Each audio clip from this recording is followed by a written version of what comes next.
அனைவருக்கும் வணக்கம்பா. ஸோ இன்னையோட நம்ம யூடியூப் செஷன்ல இதில் நமக்கு டிஎன்எஸ் சார்பு எஸ்ஐ எக்ஸாமுக்கும் அதே மாதிரி பார்த்தீங்கன்னா பிசி எக்ஸாமுக்கும் ஒரு முக்கியமான டாபிக் இந்த இன்ஃபர்மேஷன் ஹேண்ட்லிங் எபிலிட்டி அப்படின்னு நம்ம கேட்குறாங்கப்பா. ஓகேங்களா? தகவல்களை கையாளும் முறை அப்படின்னு ஒரு டாபிக் இருக்கு. அதில் முக்கியமான டாபிக் இந்த டேட்டா இன்டர்பிரிட்டேஷன் அப்படின்னு பார்க்குறோம். இந்த டேட்டா இன்டர்பிரிட்டேஷன்னா நமக்கு கேள்விகள் எதை சார்ந்து நமக்கு கேட்குறாங்கன்னா, ஒரு அட்டவணை கொடுப்பான், ஒரு டேபுலேஷன் கொடுத்துட்டு கேள்விகள் கேட்பான். இல்ல பார் சார்ட், பட்டை விளக்கப்படம் சொல்றான்லப்பா, இந்த பட்டை விளக்கப்படம் கொடுத்துட்டு அதுல இருந்து கேள்விகள் கேட்பான்.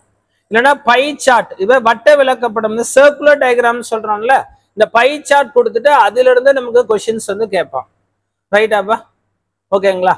அப்ப பார் சார்ட்னா இந்த மாதிரி இருக்கும், பட்டை விளக்கப்படம்னா ஸோ இந்த மாதிரி டைப்ல கொஸ்டின் கேட்பான். இதான் பார் சார்ட்னு சொல்றோம். ரைட்டாப்பா? டேபுலேஷன் அட்டவணை உங்களுக்கு தெரியும், ஒரு டேபிள் கொடுத்துட்டு அதுல இருந்து சரி இன்ஃபர்மேஷன் டேட்டா கொடுத்து கொஸ்டின்ஸ் கேட்பான். பை சார்ட்னா என்னவா, வட்ட விளக்கப்படம் சொல்றோம். ரைட்டா? வட்டங்கள் வந்து டிகிரிலேயோ இல்ல நமக்கு வந்து பெர்சன்டேஜ்லயோ இல்ல ஏதாவது ஒரு தொகை அடிப்படையிலயோ கேள்விகள் கேட்பான். ஃபைனலா லைன் சார்ட், கோட்டு விளக்கப்படம்னா என்னென்னவா, இந்த மாதிரி ஒரு கிளாஸ்ல சில நம்பர் ஆஃப் ஸ்டூடெண்ட்ஸ் இருக்காங்க, ரைட்? அப்ப இந்த மாதிரி ஒரு லைன் சார்ட், கோட்டு விளக்கப்படத்தை வச்சு கேள்விகள் வரும். அப்ப டேட்டா இன்டர்பிரிட்டேஷன் முக்கியமானது நமக்கு டிஎன்எஸ் சார்பு எஸ்ஐ அல்லது பிசில அதிகமா கேட்கறது என்ன, பை சார்ட். அதுக்கப்புறம் பார் சார்ட் கேட்கறோம். சில எக்ஸாம்ல டேபிள் சார்ட் கேட்டிருக்கான், லைன் சார்ட்டு கேள்வி கேட்டிருக்கான்பா. எல்லாமே இம்பார்ட்டன் தான், ரொம்ப அதிகமா கேட்கறது pie chart and bar chart தான். நிறைய கேள்விகள் நம்ம கேட்டிருக்காங்க.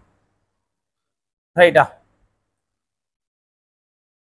ரைட்டுப்பா. இதுல வந்து நமக்கு ஃபர்ஸ்ட் இன்னைக்கு நம்ம எக்ஸ்க்ளூசிவா பார்க்க போது பை சார்ட்டுப்பா. வட்ட விளக்கப்படம் வச்சு நமக்கு கேள்விகள் எஸ்ஐ எக்ஸாம்லயோ இல்ல பிசி எக்ஸாம்லயோ எப்படிலாம் கேள்விகள் கேட்டிருக்கான், அந்த முந்தைய ஆண்டு வினாக்களை வந்து ஓகே அதுல முக்கியமான சில கேள்விகளை தான் டிஸ்கஸ் பண்ண போறோம்.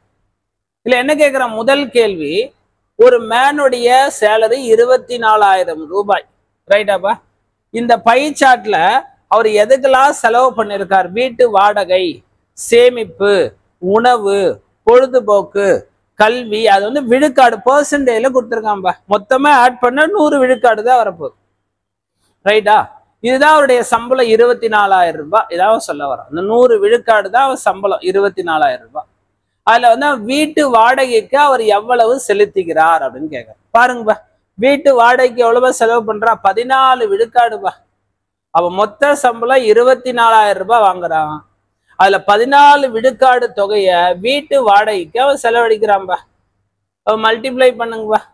24 × 14 பண்ணா 336 வரும். 3,360 ரூபாய் அவன் வீட்டு வாடகைக்கு செலவழிக்கிறான். ஸோ ஆப்ஷன் டி கரெக்டா.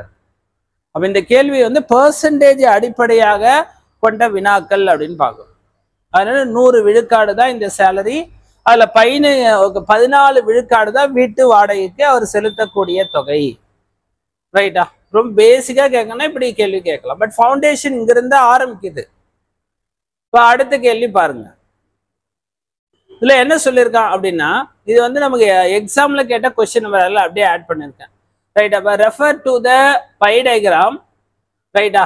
இது வந்து monthly budget of a family. ஒரு ஃபேமிலி வந்து அவங்கள்ட்ட இருக்கக்கூடிய வருமானத்தை எப்படிலாம் அவங்க செலவு பண்றாங்க அப்படின்றது. ஏன்னா ஃபுட்டுக்காக எவ்வளவு விழுக்காடு, இப்போ அவர் சம்பளம் 100 விழுக்காடு என்றால் அந்த 100 ரூபாயில அவர் எப்படிலாம் செலவழிக்கிறார்ன்ற விஷயத்த சொல்லியிருக்கான். ஏனா என்ன, பினா என்ன, சினா என்ன, ரைட்டா அப்படின்ற விஷயத்த அவர் சொல்லியிருக்கான். ரைட்டா? ரைட்டுப்பா. அப்ப ஏனா உணவுக்காக, பி வந்து போக்குவரத்துக்காக எவ்வளவு விழுக்காடு, சி உடைக்காக, டி இதர செலவுகள், இ சேமிப்பு, எஃப் என்னப்பா வீட்டு வாடகை. இது சம்பந்தமா கேள்வி நமக்கு எப்படி எக்ஸாம்ல கொஸ்டின்லாம் கேட்டிருக்கான் அப்படின்றத டிஸ்கஸ் பண்ணுவோம். இப்போ ஒருவேளை அந்த ஃபேமிலியோடைய வருமானம் அந்த 100 விழுக்காடுன்னு சொல்றோம்ல, 3,080 ரூபாய் இருந்தா அவன் வந்து ஒரு மாதத்திற்கு போக்குவரத்து செலவுக்கு எவ்வளவு தொகை அவர் செலவிடப்பட்டிருப்பார் அப்படின்னு கேட்கிறார். போக்குவரத்துனா பீபா தானே கேட்கிறான். அவன் பீனா எவ்வளவு தொகையை அவன் செலவழிக்கிறான் அப்படின்னா 12 விழுக்காடுப்பா. அப்ப 3,080 ரூபாயில ரைட்டா 12 விழுக்காடு என்ன, இதான் நீங்க பார்க்க போறீங்க. ரைட்டாப்பா? 3,080ல 12 விழுக்காடு என்ன, இதை நம்ம செக் பண்ணுறோம். ரைட். சால்வ் பண்ணீங்கன்னா 369.6. அப்ப தோராயமா 370 ரூபாய அவர் போக்குவரத்துக்காக செலவழிக்கிறாருப்பா. அவரோட மாத சம்பளம் 3080. அதுல 12 விழுக்காட போக்குவரத்துக்கு செலவு பண்றாரு. அப்ப 3080ல அழகா இன்ட்டு 12/100 இதான் நீங்க பெருக்கணும். ரைட்டா? 3080 மொத்த வருமானம். அதுல 12 விழுக்காடை நாம் போக்குவரத்துக்கு செலவழித்திருக்கிறோம். அப்ப போக்குவரத்துக்கு செலவழித்த தொகை என்ன?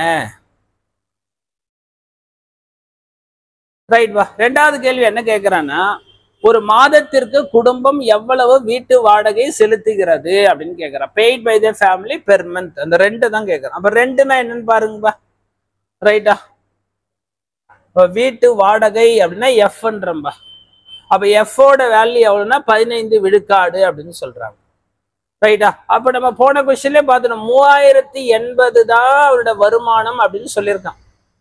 ரைட்? ஆக்சுவலா அது கொஸ்டினுக்கு மேலேயே கொடுத்துருக்கணும். அவனோட மாத வருமானம் 3080 ரூபா அப்படின்னு சொல்லணும். முதல் கேள்வியில கொடுத்துருக்கா, ரெண்டாவது கேள்வியில கொடுக்கல. பட் அதனால அவனுடைய வருமானம் 3080 தான் நம்ம எடுத்துக்கணும். இதெல்லாம் வேற தொகை கொடுக்கல. அதுல என்ன சொல்றான்? வீட்டு வாடகைனா எஃப்னா 15 விழுக்காடு. அப்ப 15 விழுக்காடு என்ன வரும்? 10 விழுக்காடுனா 308, 5 விழுக்காடுனா 154. ரைட்டாப்பா? அப்ப ஆட் பண்ணீங்கன்னா 462 ரூபாய வீட்டு வாடகைக்கு அவர் செலவழிக்கிறார் அப்படின்னு நம்ம பார்க்கணும். ரைட்டாப்பா? அவரோட மாத வருமானம் முந்தைய கேள்வியில 3080. அதை வச்சுதான் நம்ம லிங்க் பண்றோம். அதுல 15 விழுக்காட வீட்டு வாடகைக்கு செலவழிச்சா 462 ரூபாயை அவர் செலவழிக்கிறாரு அப்படின்னு நம்ம பார்க்கணும். ரைட். இப்போ அடுத்து பை சார்ட். ஓகேங்களா? இது ரெண்டு கேள்விகள் பார்த்தோம். இப்போ அடுத்தது நம்ம என்ன பார்க்க போறோம்னா, இன்னைக்கு பார் சார்ட், பட்டை விளக்கப்படம் சொல்றோம்ல, இந்த பட்டை விளக்கப்படம் சொன்னோமா கேள்விகள் எப்படி கேட்டிருக்கான் நம்ம எஸ்ஐ எக்ஸாம்ல பாருங்க. The given bar graph shows the population of 3 cities சொல்றோம். ரைட்டா? அந்த சிட்டியோட நேம் ஏபிசின்றான்.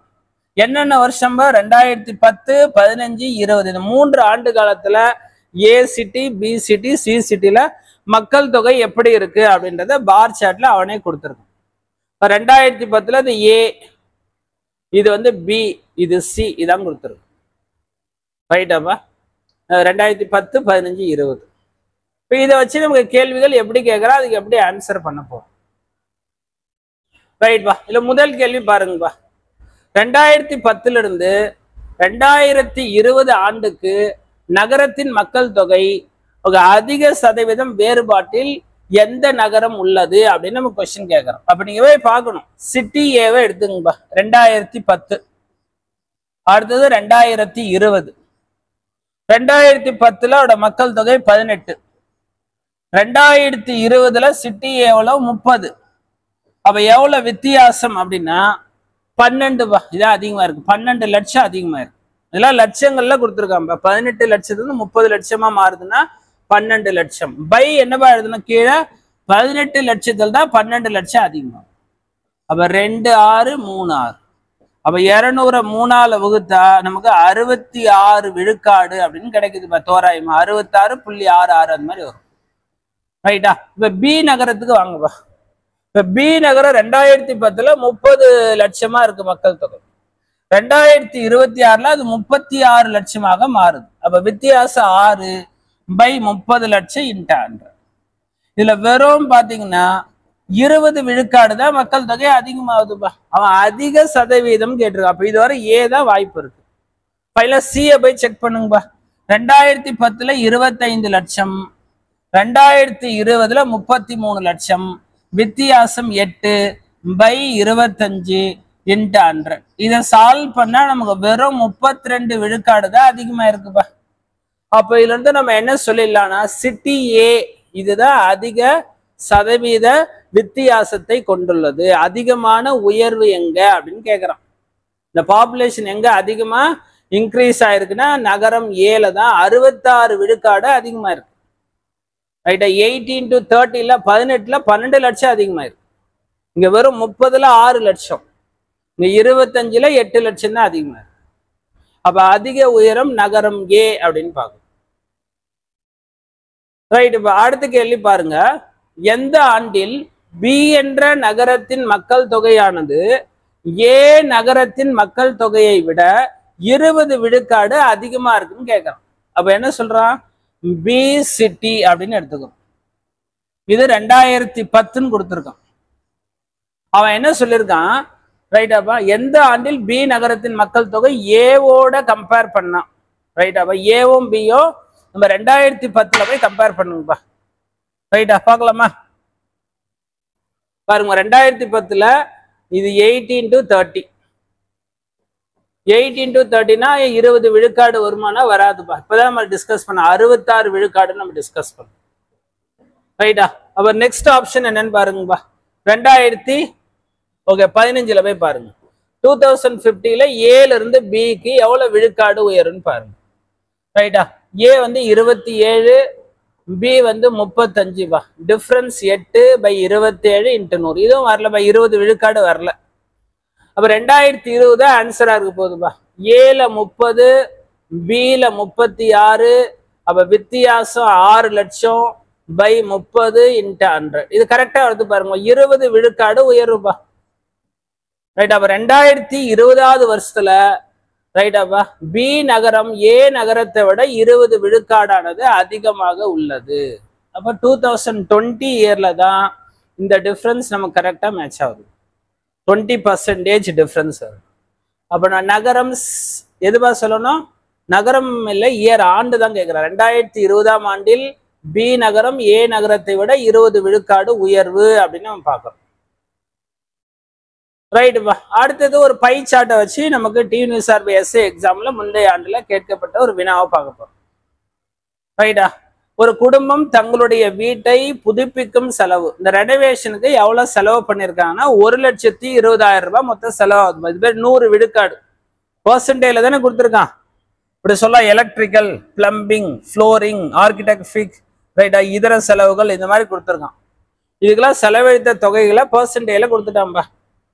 இப்ப நமக்கு கேள்வி என்ன கேட்கிறா அப்படின்னா, பெயிண்டிங் மற்றும் தரை வேலை ஒன்றாக சேர்த்து குடும்பம் அந்த மதிப்பீடும் ஓகேங்களா, செலவு என்ன, மதிப்பீடும் செலவு என்ன அப்படி கேட்கறான். ரைட்டா, இதோட எஸ்டிமேஷன் காஸ்ட் என்ன அப்படின்னு கேட்கறான். மொத்தம் 1,20,000 ரூபாய் சொன்னோமா, அதுல பெயிண்டிங்கும் ஃப்ளோரிங்க்கும் எவ்வளவு செலவழிக்கிறாங்க பாருங்கப்பா. பெயிண்டிங் எவ்வளவுப்பா? 15 விழுக்காடு.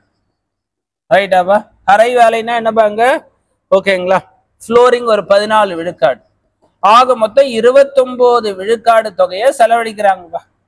எவ்வளவுப்பா? 29%. அப்போ இது செக் பண்ணுங்கப்பா. அப்போ 1,20,000ல 29 விழுக்காடு என்ன, இதை நம்ம பார்க்க போறோம். ரைட்டா, அப்போ இது மல்டிப்ளை பண்ணீங்கன்னா 34,800 ரூபாய் கிடைக்குதுப்பா. So second option correct. இது ஐடியா கிளியரா பாருங்கப்பா. அப்போ பெயிண்டிங்கு செலவழிச்சது 15 விழுக்காடு. ரைட், அப்போ ஃப்ளோரிங் அந்த தரை வேலைக்கு 14 விழுக்காடு. ஆக மொத்தம் 29 விழுக்காடு. நம்ம கொஸ்டின்ல என்னவா சொல்றா? 1,20,000ல 29 விழுக்காடு எவ்வளவு? 34,800 ரூபாய் இந்த 2 வேலைகளுக்காக அவர் செலவழிக்கிறாரு அப்படின்னு நம்ம பாக்குறோம்பா. சரி, அடுத்த கேள்வி என்ன கேட்கிறா? What is the difference in the amount of estimated by the family on interior decoration and architect fee அப்படின்னு கேட்கிறோம். ரைட், அலங்காரம் மற்றும் கட்டிட கலைஞர் கட்டணத்தில் மதிப்பிடப்பட்ட தொகையின் என்ன வித்தியாசம்? அவ பாருங்க, அதுல நம்ம என்ன செக் பண்ண போறோம்னா, இன்டீரியர் டெக்கரேஷனுக்கு எவ்வளவு செலவழிக்கிறாரு, ஆர்கிடெக்டுக்கு எவ்வளவு செலவு பண்றாங்க பாருங்க. இன்டீரியர் டெக்கரேஷனுக்கு ஒரு 19 விழுக்காடு. ரைட்டா, அப்படியே ஆர்கிடெக்ட் ஃபீக்கு வந்து 11 விழுக்காடு. ரெண்டுத்துக்குள்ள வித்தியாசம் 8 விழுக்காடுப்பா. அப்ப நம்ம என்ன சொல்ல போறோம்? 1,20,000ல ரைட்டா 8 விழுக்காடு எவ்வளவு, இதை நம்ம பார்க்க போறோம். ரைட், அப்ப 12 8 96. அப்ப 9,600 ரூபாய இதாம வித்தியாசம். நீ ஒண்ணு ஒண்ணா செக் பண்ண வேணாம். ஆர்கிடெக்ட் ஃபீ எவ்வளவு, ரைட், அப்ப இன்டீரியர் டெக்கரேஷன் எவ்வளவு, அப்புறம் மைனஸ் பண்றதை விட இங்க அழகா விழுக்காட மைனஸ் பண்ணிக்கணும். 19ல 11 போச்சுன்னா 8 விழுக்காடு. அப்ப 1,20,000ல 8 விழுக்காடு தான் அந்த வித்தியாச தொகை. எவ்வளவுன்னா 9,600 அப்படி சொல்லுவேன். ரைட், நன்றி, வணக்கம்பா. அடுத்த செஷன்ல சந்திப்போம்.